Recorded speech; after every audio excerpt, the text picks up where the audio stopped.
Get a thumbs up from broadcast. In that case, the committee will resume, and I welcome officers from NBN Co, Mr. Rue and Mr. Knox. Do you have an opening statement? I won't actually, Chair, other than to say Senator Kitchenson asked that we have Mr. Knox. He's here today. Mr. Singh as well. He hasn't travelled to Canberra because he's got primary care for one of his relatives, but otherwise he would have travelled too. But you asked for us, so we're here, Senator Kitchenson. Here endeth my opening statement. You have the call. Thank you. And thank you to all three of you for being available. That's all right. And Mr. Singh, I feel I know you through our frequent correspondence. Yes, indeed. Nice to meet you, if only virtually. I know, it's February. We'll hang out for the next. Now, can I go to the 2020 corporate plan? I'm just going to try to go. We'll just go through this as quickly as we can. But could I ask, in what year is NBN forecast to be cash flow positive? Is it financial year 2023 or financial year 2024? Sorry. I'm in the corporate plan. Corporate? I think you said the 2020 corporate plan, did you? Yeah, the 2020. The 2020 corporate plan. The 2020 corporate plan. The 2020 corporate plan said that the company would be cash flow positive in 2023. I think. Okay. Let me just clarify that, just to be sure. Yes, it's on page 48 of the corporate plan, Senator. I assume you're talking about the 2020 to 23 plan.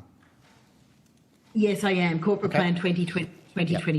It's there on page 48 of the corporate plan. Right. Yes. No. Okay. Good. Thank you. Could I confirm, or Mr. Knox, could you confirm that in the 2020 corporate plan, peak funding was due to peak in financial year 2022? Yes, I think that's correct. And that was at 51 billion? That is correct, Senator, yes. And with debt's also peaking at 21.5 billion in financial year 2022? That would be correct, yes. Okay. Can you confirm that in the 2020 corporate plan, in financial year 2023, debt funding was forecast to reduce to 20.8 billion because there'd been a $700 million repayment on the principal of debt forecast for financial year 23? That was the assumption at the time, Senator, although when you go out to 2023, of course, that $700 million was available for a range of things, including, upgrading the network at the time, which I always had publicly said was an option. But the assumption in the plan was simply that would be allocated towards debt repayment, yes. But that was an assumption, Senator, not necessarily, what would necessarily happen, of course. So I just want to clarify that in terms of the 2021 corporate plan, in what year is debt funding now forecast to peak at 27.5 billion? 2023. In 2023. And, okay, that's good. Could I just ask, in the 2020 corporate plan, NBN Co, on top of making a $700 million debt repayment, it was also forecast to generate a further $700 million in cash flows. Is that correct? No, not on top of it, Senator. When you do plans like this, you use assumptions as to what you would do with, if you like, surplus cash or cash after you'd made all your payments, expenses, capital and interest. And so the cash flow was projected. I'd ask you to turn to page 48 if you have it in front of you, but on page 48 the cash flow was forecast to be $700 million, but it was that cash flow would then have been assumed would then be used to repay the debt. but it's purely repay a portion of the debt. Sorry, but it's not. Yeah, It's not both. It's not repay the debt and generate 700 million. It's the 700 million would have been applied against the debt. But as I said, it's purely an assumption. Right, and that was used to make. So it was going to be used to make the debt repayment. It was going to be a. So think about you have a mortgage of $300,000 and you make income during the year of $50,000. What do you do with that $50,000? Do you upgrade your house or do you repay the mortgage? So it's purely that $50,000 in my analogy being used to reduce the mortgage. So here we have $700,000 free cash, which was assumed to be applied against debt in this plan, but purely an assumption. As I was often on the record as saying that the company would consider starting to upgrade the network at that period out of the cash flow, but you have to make an assumption in a plan, Senator, so we just assumed it would be used against debt. Can I ask, in the 2021 corporate plan, in what year are you forecasting that NBN Co will be cash flow positive? 2024, and I think we said that in the plan, Senator, because I'm talking 2021 corporate plan. Yeah, 2024 is the answer to your question. You asked me when was the company assuming it would be cash flow positive? Cash flow positive. And I think we do say, and I don't know, Philip, if you can remember where it is, but we did say that we would, consider in future corporate plans in conjunction with the government what we would do with any cash in that year or future years in terms of would it be used to apply, similar to your question, to reduce debt, or would it be used to continue to invest in, maybe further pulling fibre deeper in fibre to node homes or whatever it may be. But again, the cash flow, there is assumed positive cash flow in fiscal 24. How we would apply that, though, is a different thing. But if I could just make a point that we are, of course, using, we still could have had positive cash flows in fiscal 23, but we've chosen to bring forward further investments to, as we discussed, I think, last hearing or at the Joint Standing Committee, on HFC and fibre to the curb and fibre to the node areas and business. I think it was, I think it was here because I'm not on the Joint Standing Committee. So they get merged in my mind. I'm sorry, but certainly in the last couple of weeks, I have discussed it at length at either here or probably both hearings, Senator. It is perfectly normal to merge the list of. So can I ask? What I'm trying to understand is in the 2020 corporate plan, there's effectively $20.8 billion in debt as of financial year 2020. But in the 2021 corporate plan, debt stands at $27.5 billion in financial year 2023. Yeah. So there's a $6.7 billion increase relative to the existing plan. Yeah. But I'm curious, the reason I'm asking this, I'm curious about this because as part of the Minister made an announcement that he was, you were going back to fibre. He's only announced a $4.5 billion in additional spending.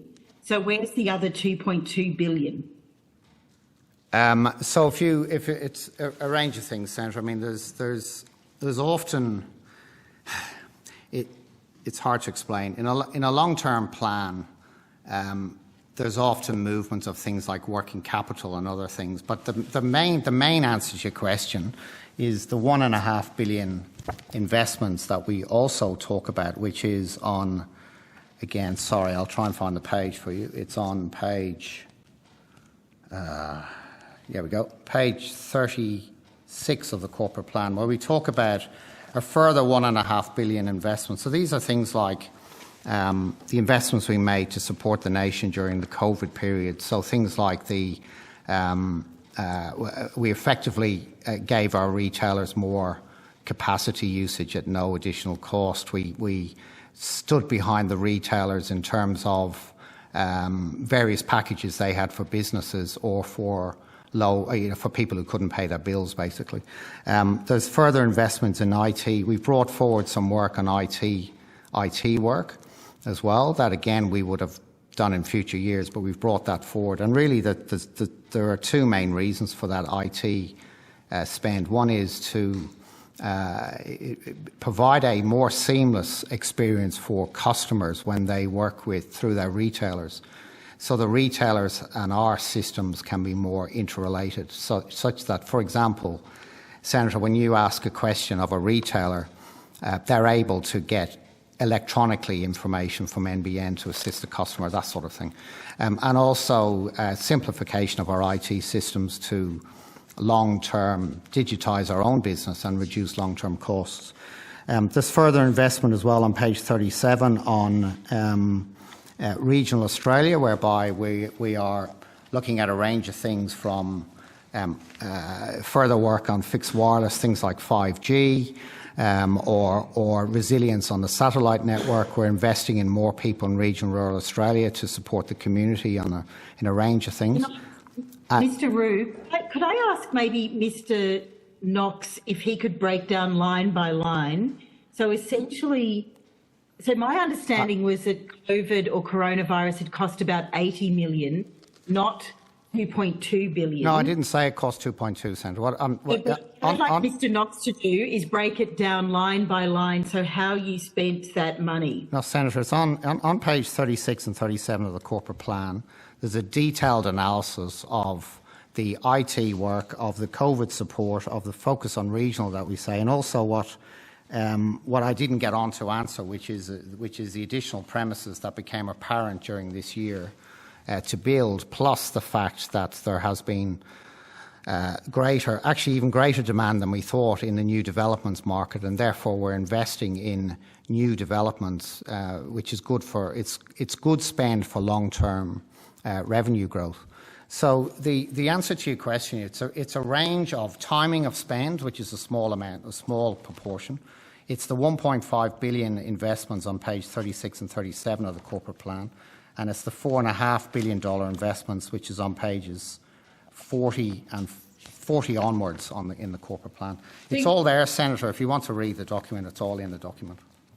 So could I go to just Mr. Knox, because you have very kindly come to Senate estimates. Could I ask you just for a breakdown of that money?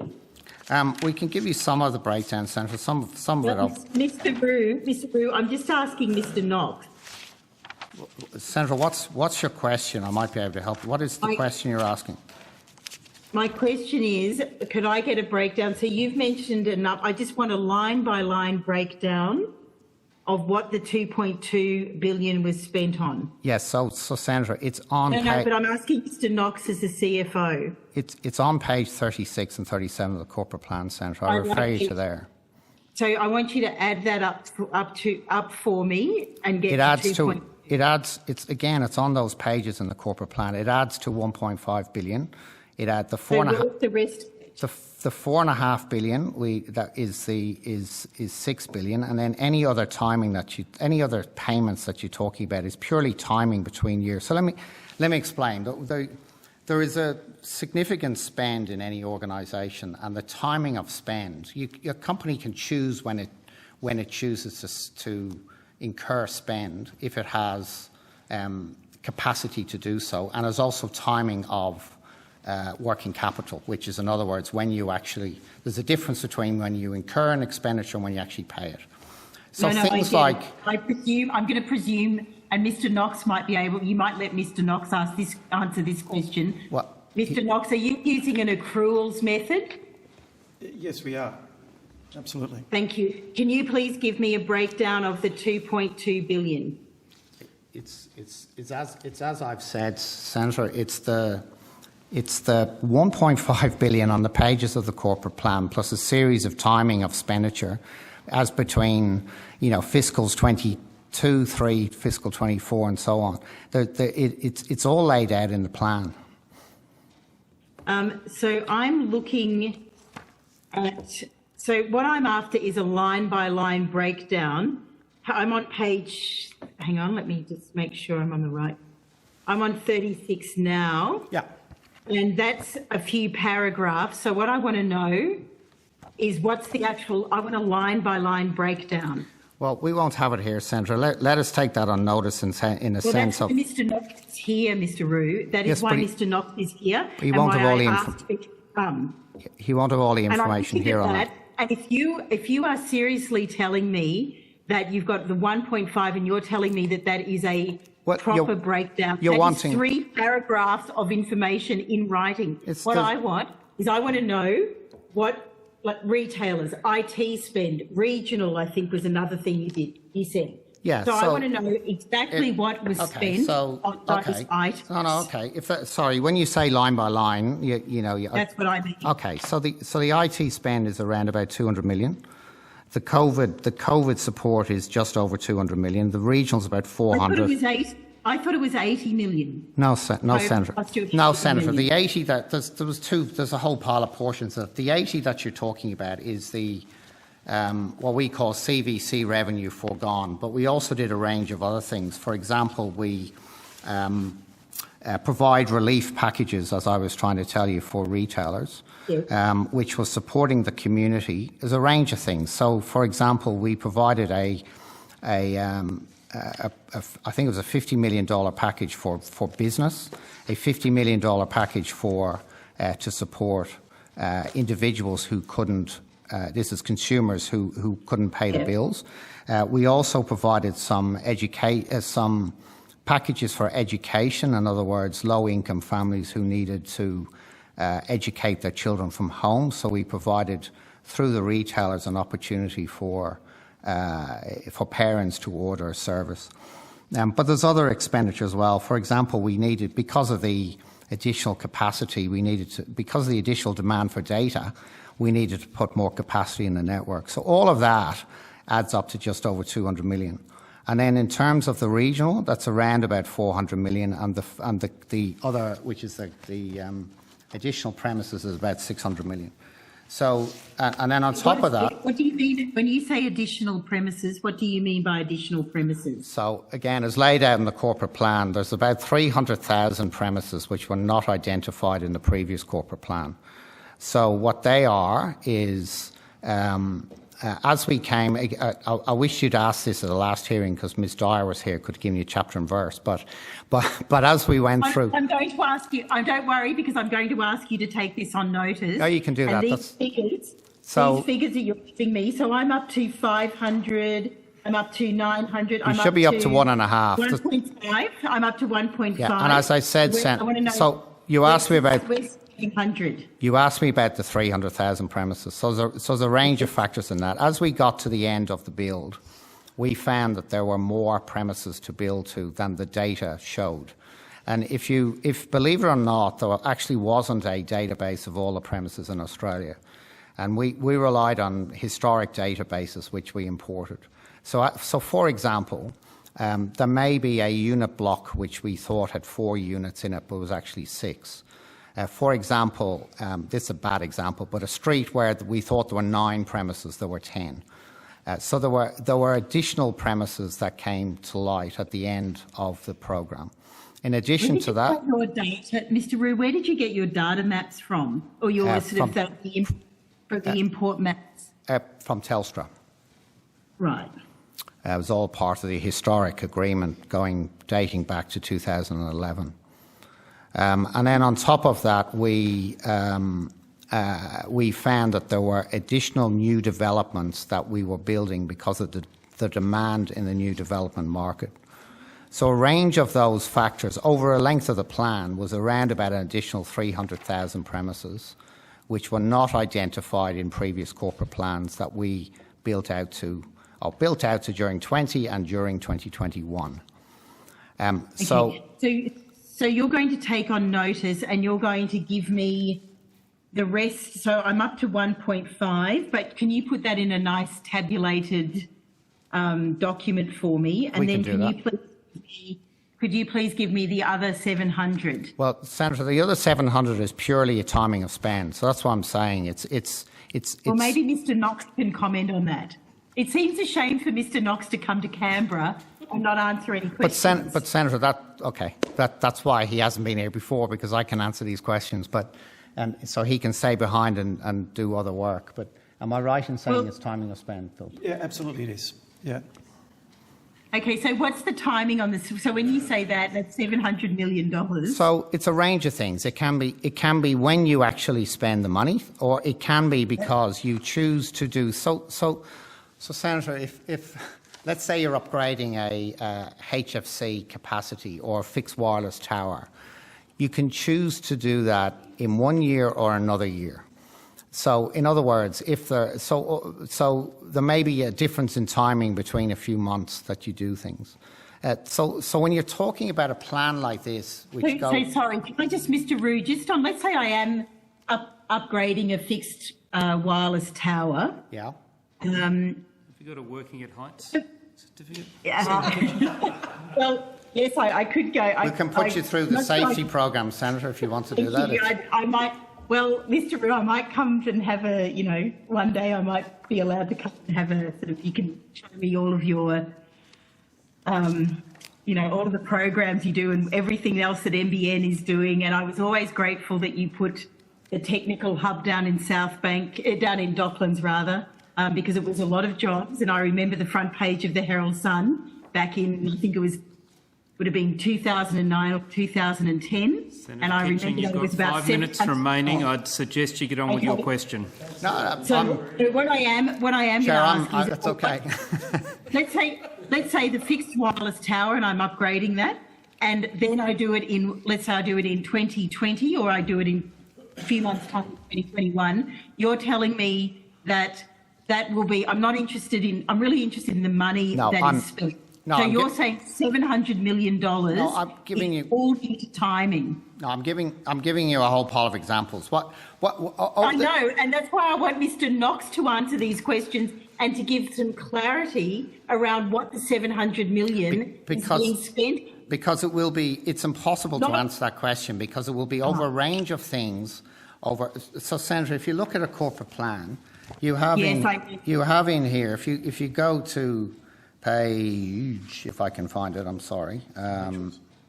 Where's the table of finances, Philip? Yeah, page 53. 53, okay.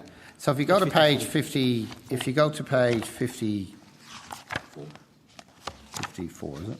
Yeah, you can see that you've got, over a period between fiscal 20, 21, 22, 23, you've got 11, you've got, about $13 billion worth of spend. So that $13 billion worth of spend can be spread over, it's a large amount of money that is spent, and it doesn't take much timing in spend for that to be applied to 1 year than another year. So Senator, we could spend less. We could have spent $700 million less by putting money out from 23 into 24, for example. If that makes sense. There's no point, there's no reason to do that necessarily, and this plan just assumes that $700 million will be spent in 23. When we come back here with a corporate plan next year, it may well be that it's spent it could be back out into fiscal 24. When you're talking about a $13 billion spend over 4 years, the 700 million is a really important spend, don't get me wrong, but the year in which you spend that can vary.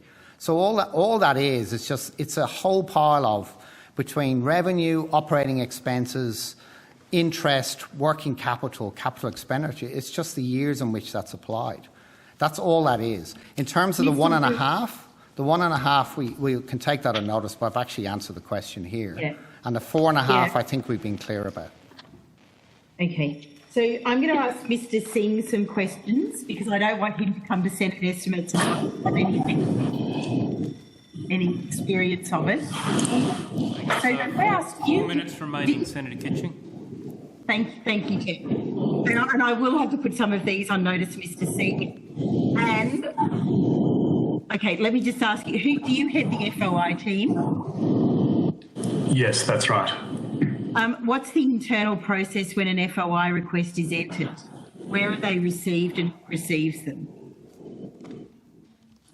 They're received in a resource mailbox, which your office has written to. Those emails are then forwarded to members of the team. But you are the team leader? That's right. And what happens after that? Well, then we follow the processes in the Act. Internally, we open up a file, give it a number, and the relevant officer or relevant lawyer will review the request and follow the processes in the Act. How many people in the team? There are 2 lawyers who look after FOI applications. At the moment, all of them are being handled by myself. Okay. Why is that? My colleague is busy with other matters. Okay. Mr. Singh, did you raise the entry of my FOI requests of 15 June this year with any senior executive or a member of their office? Could you explain the question, Senator? So No. I entered a number of FOI requests on the 15th of June. And Yes. asking, did you raise those FOI requests with any senior executive member in their office? So did you go to other people about my FOI requests? Whenever a FOI request comes in, the handling officer reaches out to the relevant staff members who are able to assist from a factual basis. Right, okay. Look, I do want to go back to the NBN. Mr. Singh, I'm going to have, because we're out of time, I'm going to have to enter in you're going to get a whole lot of questions on notice, I'm sorry to say. But can I just ask, Mr. Knox, are you aware of, you very kindly provided me with your travel and expense reimbursement policy. Could you please provide me with the claim form? Yeah, Mr. Knox? on notice, you mean? Absolutely. Yeah, on notice. Yes. Yeah, and it's an electronic form? Sure. Is it an electronic form? It can be, yes. So can I get that with all of the drop downs? Sorry, I don't think we can give you that electronically because it's. No, I mean screen grab it. We can give you a screenshot with all the drop downs. Yes. Okay, because what I want to know is, I presume that when you put in a claim under your travel and expense reimbursement policy, there are different categories of claim. Different categories of expense, things like air travel, entertainment, taxis. Perfect. That's all good. Okay, so could I get that, please? And I'm also going to have to ask you a whole lot of questions on notice. That's fine. As well. I think we're now at 10 o'clock. Senator Kitchen, can I just correct one of my answers, please? Yes, absolutely. You asked me where we got the data from. And my team tell me it's not just Telstra, it's also from an organisation called PSMA and an organisation called GNAF. So it's not just Telstra, and we triangulate all that data. Right, but it was 300,000. Well, yeah, 300,000 addition again. It's as laid out in the corporate plan. How much did it cost? I answered that earlier. About 600 million. No. I mean, how much did the purchase of the data cost? I'll take that on notice, but I don't think it does cost us. But I'll take that on notice. Thank you, Chair. I could really spend another hour, but. I'm sure you could, but we won't be here. Chair. Mr. Rue is bitterly disappointed, but I do have to say that concludes the committee's hearing for today. Senators are reminded the written questions on notice should be provided to the Secretariat by close of business on Monday the 16th, and for witnesses written answers to questions on notice back by the 21st. Sure. I thank the Minister and officers, Mr. Knox and particularly Mr. Singh, for your attendance. Thank you for being here. I also thank committee members, Secretariat staff, Broadcast and Hansard. The committee will reconvene on Wednesday morning and examine the environmental outcomes of the Department of Agriculture, Water and the Environment, as well as the Threatened Species Committee. The committee is now adjourned. Thank you.